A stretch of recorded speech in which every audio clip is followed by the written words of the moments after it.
আসসালামু আলাইকুম, welcome to rainbow cake forest. আজকের রেসিপি হচ্ছে রেড ভেলভেট কেক।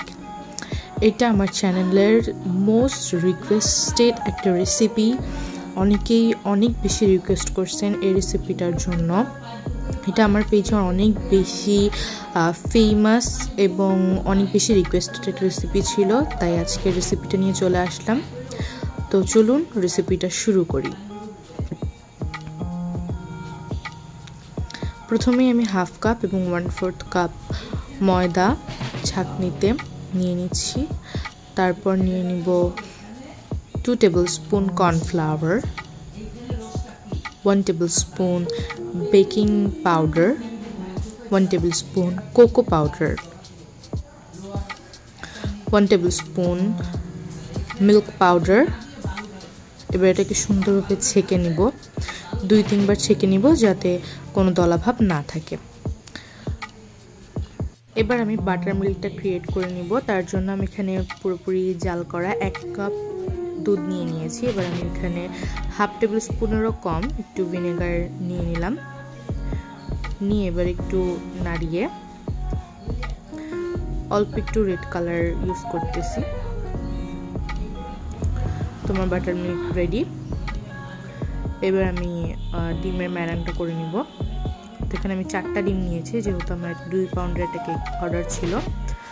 তো 4টা ডিমে আমি হাফ কাপ চিনি নিচ্ছি। হাফ কাপ চিনি আস্তে আস্তে করে খুব সুন্দরভাবে মিক্স করে নিব।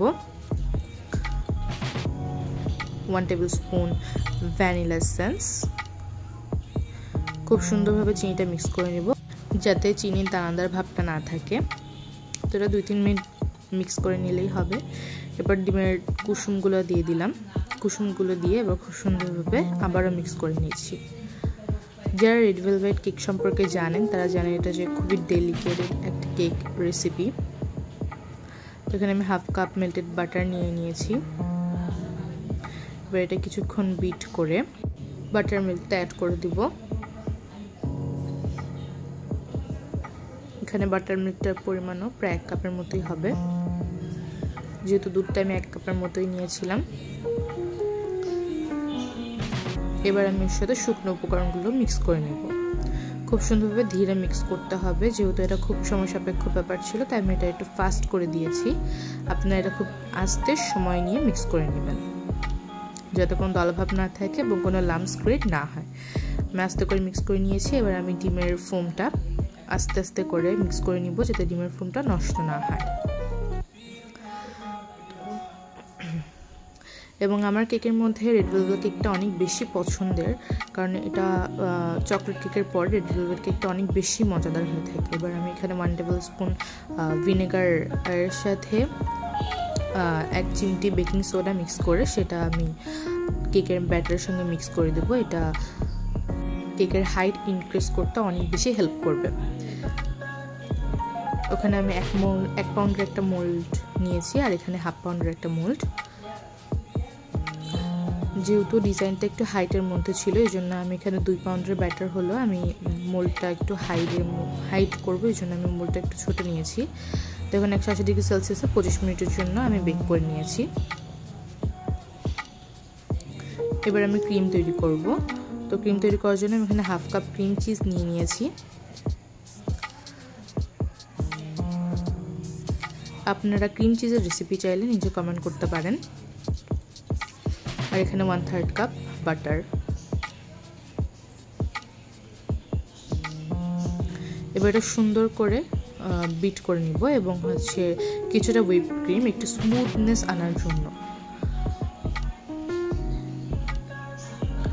এই তো আমার cream cheese batter ready, cheese ক্রিমের ব্যাটার রেডি। এবার আমার কেকগুলো সুন্দর মতো বেক হয়ে গেছে, আর কিছুক্ষণ রাখার পর ঠান্ডা হয়ে গেছে। এবার আমি মোল্ড আউট করে নিব। তো মাশাআল্লাহ আমার কেকগুলো অনেক সুন্দর হয়েছে, আপনারা দেখতেই পাচ্ছেন। এবার আমি কাট আউট করে তারপরে ফ্রস্টিং করে ফেলবো।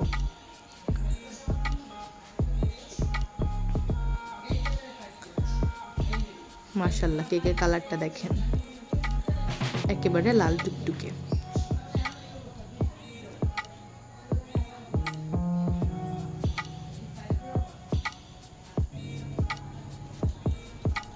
এবার আমি এখানে সুগার সিরাপ হিসাবে দুধ আর চিনি একসাথে জাল করে তারপর আমি সেটা সুগার সিরাপ হিসেবে ইউজ করছি। অনেকে এখানে সুগার সিরাপ হিসেবে পানি ইউজ করে, বাট আমি কখনোই সেটা প্রেফার করি না, কারণ দুধ দিলে সেটার একটা টেস্ট অন্যরকম থাকে এবং রেড ভেলভেট কেকের টেস্ট ওটা আরও বেশি ইনহ্যান্স করে। তো দুধ আর চিনি একসাথে জাল দিয়ে সেটা আমি সুগার সিরাপ হিসেবে ইউজ করতে বেশি পছন্দ করি। তো এখানে ক্রিম দিয়ে আমি সুন্দরভাবে ফ্রস্টিং করার জন্য কেকটাকে রেডি করে নিচ্ছি। আর যেহেতু এটার ডিজাইন বেশি একটা হ্যাভি না, তাই আমার বেশি এখানে কাজ নেই, কাজ কম। তো আমি ছোটো কেকটা সুন্দর মতো রেডি করে নিচ্ছি।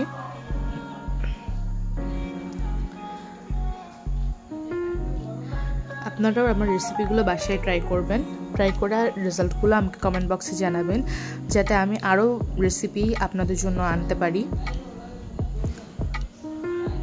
তারপর কেকের ফুল বডি আমি ফ্রস্টিং করে নিব, ক্রিম দিয়ে কভার করে নিব। আমার ভিডিওগুলো ভালো লাগলে অবশ্যই আমার চ্যানেলটা সাবস্ক্রাইব করবেন, ভিডিওগুলো লাইক করবেন, কমেন্ট করবেন এবং আপনাদের ফ্যামিলি ফ্রেন্ডসদের সাথে আমার ভিডিওগুলো শেয়ার করবেন।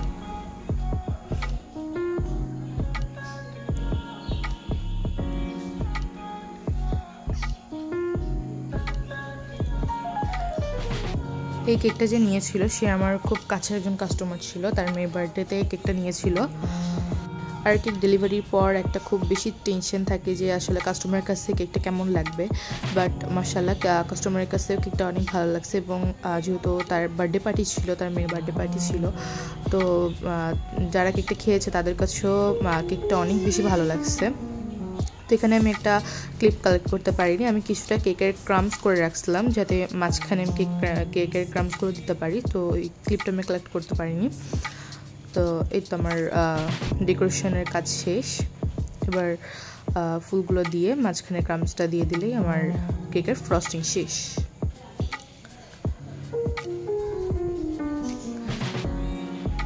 কাস্টমারের কাছ থেকে ভালো রিভিউ পেলে কাজ করার উদ্যম আরও বেশি বেড়ে যায়। উপরেও দিব এবং সাইডেও, চার সাইডেও হচ্ছে সুন্দরভাবে কেক ক্রামসগুলো দিয়ে দিব। তো নিচে নাম লিখে তার বার্থডে ডেটটা লেখার কথা ছিল, তো ওইটা সেভাবেই রেফারেন্স অনুযায়ী লিখে দেওয়া হয়েছে। তো এই তো আমার কেকটা রেডি।